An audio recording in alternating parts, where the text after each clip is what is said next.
Have you ever wondered why we sometimes trust the wrong people and ignore the ones who truly protect us? This is the story of a man who lost everything not because of enemies, but because of trust. In a quiet mountain village, surrounded by deep valleys and whispering streams, lived an old man named Zhao. He had spent 30 years there, living a simple life. In front of his wooden house stood his greatest pride, a large persimmon orchard. Every autumn his trees would turn bright red. The fruits looked like small lanterns glowing in the sunlight. People from nearby villages admired his orchard. It was not just his work, it was his life.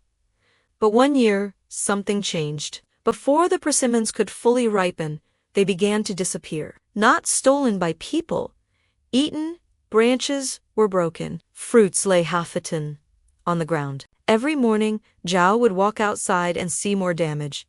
His heart sank a little deeper each day. "The rock rats," the villagers said. "You can't stop them." Zhao refused to give up. He built fences, he set traps, he stayed awake at night to guard his trees. But the rats were clever. They dug under the fences. They avoided the traps, and in the cold early hours, Zhao's tired eyes would close, just for a moment. That was enough. By morning, more fruits were gone, but something strange happened. One tree remained untouched. Behind his house stood an old persimmon tree. It was the largest and oldest of them all, and not a single fruit on it had been touched. Zhao didn't understand. Until one evening, he saw a rock rat approach the tree. It stopped, suddenly, froze, then turned and ran away in fear. Zhao looked up. On the highest branch sat a bird. It was black, completely black. Its wings carried a dark red glow like dying fire.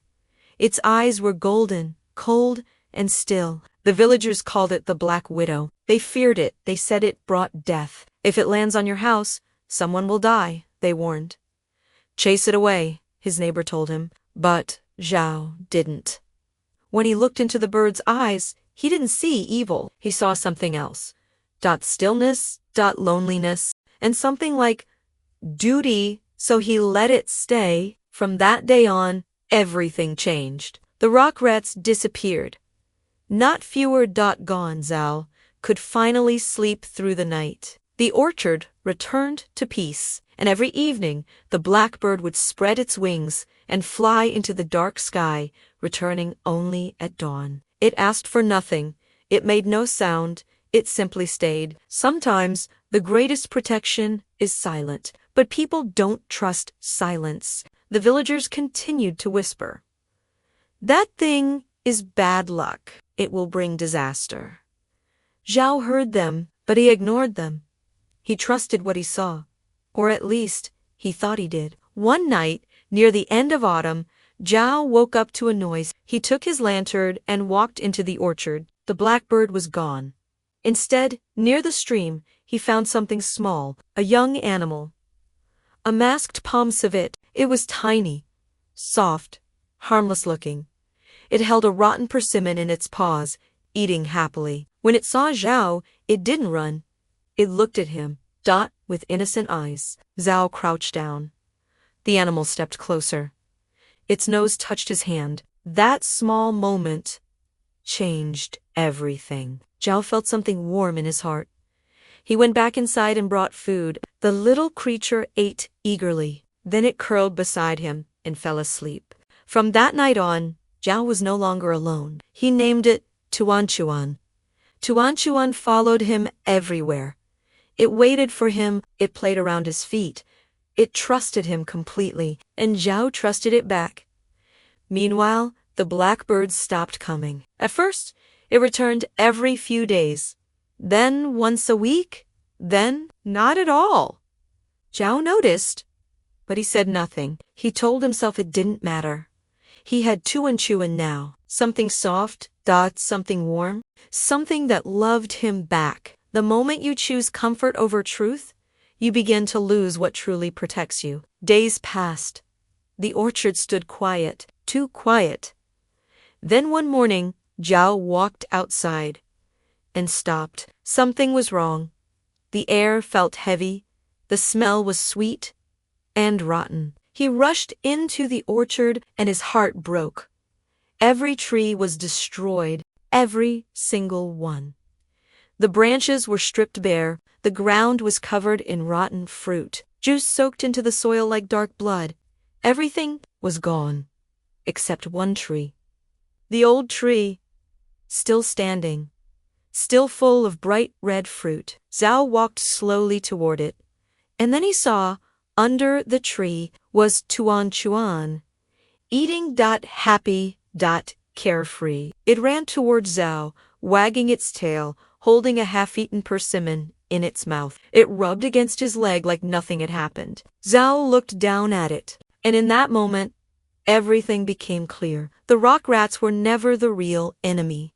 The real enemy had been right beside him. Soft, cute, trustworthy, or so it seemed. It had eaten his orchard. Slowly, quietly, one bite at a time, and the one who protected him, the one who asked for nothing, the one everyone feared, was gone. Because he forgot it, because he replaced it, because he chose comfort over truth. We often trust those who make us feel good, and ignore those who quietly protect us. Zhao stood there in silence. He did not shout, he did not cry, he simply understood. He gently picked a ripe persimmon from the old tree and placed it on the ground. "This one is for you," he whispered, "for the guardian who would never return." That night, Zhao sat outside his house. The orchard looked like a graveyard under the moonlight. Tuanchuan curled beside him, still licking sweet fruit from its paws. Zhao did not push it away. He simply watched the sky. Sometimes the greatest pain is not betrayal, but realization. At dawn, Zhao placed Tuanchuan in a basket and took it to the market. He wrote a simple sign, "Free." Then he walked away. No anger, no regret.